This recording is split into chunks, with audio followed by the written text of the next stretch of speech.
Сәлеметсіздер ме? Әдебиет сабағын бастаймыз. Жаңа тақырып кейіпкерлер галереясы. Оқу мақсаты: әдеби шығарманың композициясы, композицияны тұтастан бөлшекке, бөлшектен тұтасқа қарай талдау. Әпке драмасы, рөлдік ойын. Үйде Омар, Нәзила, Гаухар. Қамажай кіріп келгенде, Нәзила орнынан тұрады. Жолдастар, біздің әпкейдің жеке мәселесін қарауға үй жиналысын ашып отырмын. Түрлі себептермен жиналысқа 2 адамымыз қатыса алмайды. Тимур қызбен кездесуге кетті, Ермек кешкі 11 болғанын айтып ұйықтауға кетті. Жиналыс ашық дегендеріңіз қол көтеріңіздер.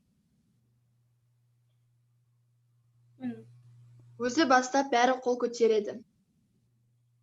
Ой-бой, сендер ма бұлардың не?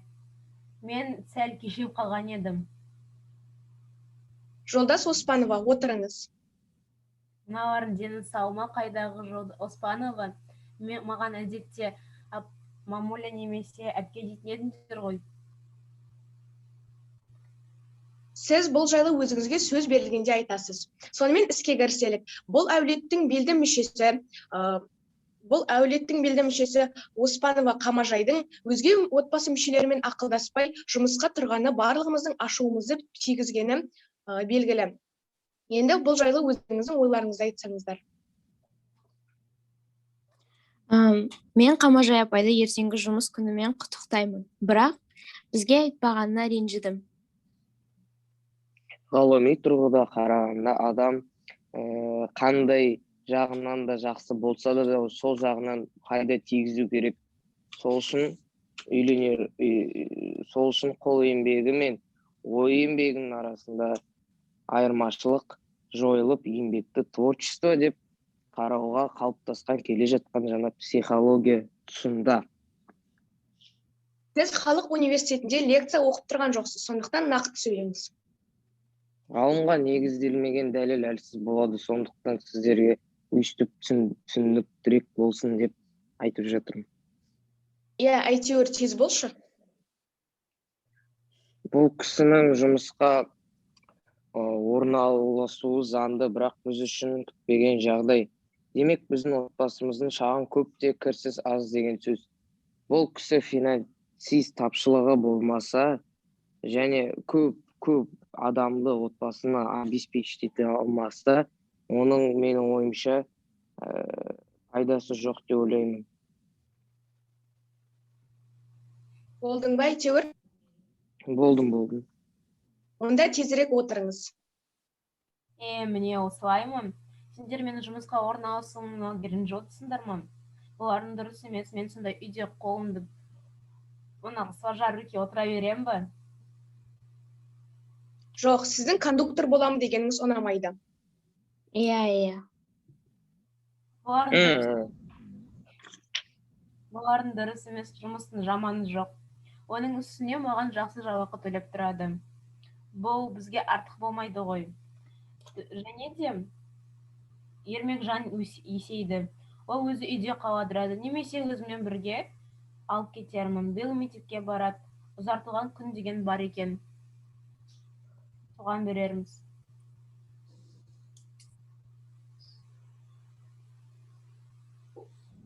Автор. Үйге Тимур мен Сұлтан кіреді. Саламатсыздар ма? Саламатсыз ба? Бәріміз Саламатсыз ба? Түн жарында қайда жүрсіңдер? Түрлерің мынау ғой. Тыныштық байтеурі. Тыныштық. Біз өткен жолы сіздерден қатты ұят болдық. Сондықтан кешірім өтінемін.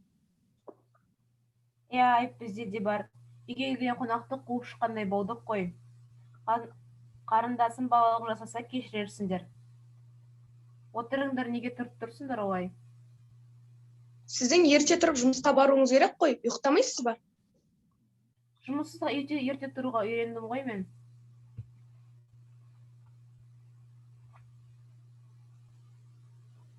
Жұмыс қандай жұмыс ол? Сіздің мамуляңыз құрметті тақсыр ертеңнен бастап жұмысқа шығады. Автобустың кондукторы, айлығы әжептәуір, 90 сайын қосымша төленетін сыйлық ақшасы тағы бар. Мам, рас па? Біз не істейміз? Біз емес, сендер не істейсіңдер онда? Біз дегенім... Сендерге не болған өзі? Сөздерін мынау ғой. Бір нәрсе білдірген жоқсыңдар ма? Мама, мен дейтін үйленем. Үйленем? Иә, үйленеді. Осыған жетіп тындым де, прощай оружие. Кімге өзі? Камаға. Котенок мой хороший, котенок мой курящий. Наз дәл қазір қалжыңдайтын реті жоқ, қойсаңызшы. Енді мен не деймін, бақытты болыңдар. Бірақ... Мам, Наз, Гаухар, сендер немене, мен үйленгенмен қуанбайсыңдар ма не? Бәрін құшақтап, былай бетінен сүйіп, құттықтайтын шығар деп алып ұшып келсем, қайғылы хабар естігенде тұнжыратындар да қалдыңдар. Мен сендерге бөтенмін бе? Теміржан, Қабырғайын қойып, қабырға сүйенеді. Теміржан жаныма, қой қарағым. Сен бөтен емессің. Қорықпа, тойды дірілдеп жасаймыз. Ақша дегенде табылады ғой. Автор айтшы. Асын көтермей. Менің гастрахқа ақшам бар. Гастрах? Вот страховщик, зәлімін қарашы өзінің. Асын көтермей. Менің гастрахқа ақшам бар. Гастрах? Вот страховщик, зәлімін қарашы өзінің. Теміржан, көтер басынды. Немесе жөнделіп тұр. Тоқтатыңдар күлкіні қалғандарын. Енді ағаның алдына барды, одан рұқсатын сұра. Одан сұрамайсың ма бірінші?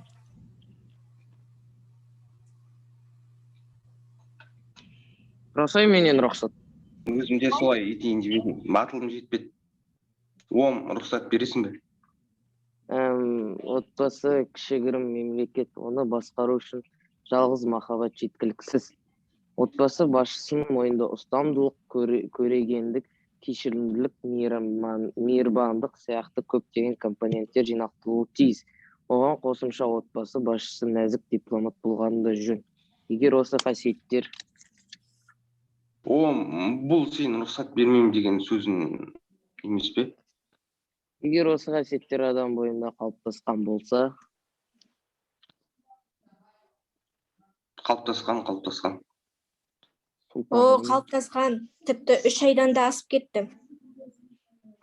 Мұндай жағдайда мен өз тарапымнан інімді үйленуіне рұқсатымды беремін. Екінші тапсырмаға көше берейік, уақыт жоғалтпайық. Екінші тапсырманы қарау үшін, бірінші орындау үшін біз толығымен шығарманы талдауымыз қажет, иә? Шығарманың құрылысына талдау үшін бізде шығарманы толық білуіміз керек. Сол үшін екінші бөлімге қараймыз. Қазір мына жерде әулет жүгін арқалаған қыз оқулығымызды ашайық. Әулет жүгін арқалаған қыз. Түн. Бақ ішінде кәске қабен отыр. Сағатына қарайды. Темекі тұтатады. Орнынан тұрып әрі-бері жүреді. Қамажай қаренге келеді. Апырай, сен шынымен келдің бе? Көріп тұрсың ғой. Кейде өз көзіңе сенгің келмейді. Сені көрмегелі қашан? Осы күндердің бәрінде менімен бірге болдың. Қамажай, айтшы, сен мені ойладың ба? Қолым тимеді. Не тамаша, ойлағың келіп еді, бірақ қолың тимеді. Егер қырауар жұмыстан сәл қалғана қолың қалт етсе, мені ойлайтын едің ғой, солай ма? Мен сені түсінемін, бірақ амалым не? Үйдегі төрт азамат болмай өз басымның қамын ойлауға хақым жоқ. Өз жөнін тауып әке кетті. Талқан таусылып шеше байғыз арманда ол кетті. Тағдырдың соққысынан есеңгіреген естерін енді жинап көкіректерінен қайғы ұмыт бола бастағанында не болсам о бол деп өз жөніме мен кетсем, олардың күні не болмақ? Жоқ, қабен кешір мені, бақытыңды кедергі болғым келмейді. Сенің жолың басқа, інілерімнің біреуі шығып қалса ұят болар. Сау бол, таңертең ерте жұмысқа баруым керек. Өмірімде бірінші рет балалардың тамағы бар, жуатын киімім бар. О тірлік деген бастан асып жатыр. Жұмысқа өзім-ақ орналастыратын едім ғой. Егер жұмысқа сен орналастырсаң, мен саған борышты боламын. Тұрмысқа шықпаймын деп айту қиын болып қалады. Мүмкін әлде ойланарсың. Ойланып болғаным осы. Тағы да күте тұрайын. Жоқ, күтпей-ақ қой, сау бол, қош. Иә. Енді бұл шығарманы осылай екі тарауға бөліп аяқтадық. Бұл тарауда не айтылған? Кіммен кім кездесіп жатыр? Қабен мен Қамажай. Қамажай бұл әпкесі, балалардың әпкесі. Ал Қабен кім? Жігіт шығарсың. Иә, Қамажайды ұнататын жігіт, иә, Қамажайды ұнататын жігіт. Қамажайды кездесуге шақырады түнде бақшадағы сәкіге. Сәкі дегеніміз орындыққа, иә. Сол жерде шақырады, сосын Қабеннің ұсынысына Қамажай қандай жауап айтады? Жоқ дейді. Бауырлары үшін сол жұмысын тастап кетті. Аяқтарын тұрғызып азамат. Иә, бауырлары ата-анасына бұлардың не болып еді? Әкесінің жағдайы не дейді? Кетіп қалды деді ма? Әкесі өз жайына Анасы дейді. Иә? Тауып әке кетті деп тұр ғой. Ал анасы? тастап. Иә. Әкесі Анасына не қайтыс болған? Болған. Иә, қайтыс болған. Сосын енді балалардың қамқоршысы бұл жерде үйдің үлкені Қамажай. Ал Қамажай ол да сендерге не болса о болсын деп мен де кететін болсам, ол балаларға кім қарайды дейді. 4 бауырымды төртеуін де аяқтандыруым керек. Өзінің міндетін арқалап жүретін әпке ретінде, үйдің үлкені ретінде жүгі ауыр екенін өзінің жаңа кездескен жігітіне айтып жатыр, иә? Мен сенің бағыңды байлап отырмайын, сен өз бақытыңды тап дейді. Мені күтпе дейді. Сөйтіп екеуінің кездесуі осылай аяқталды. Қыз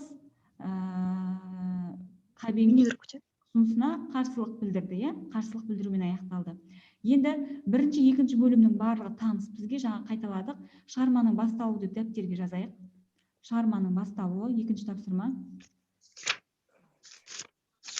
Шығарманың басталуы. Қалай басталды шығарма? Затта туысқандардың жиналуымен, Нәзиланы Қалай шақыруымен.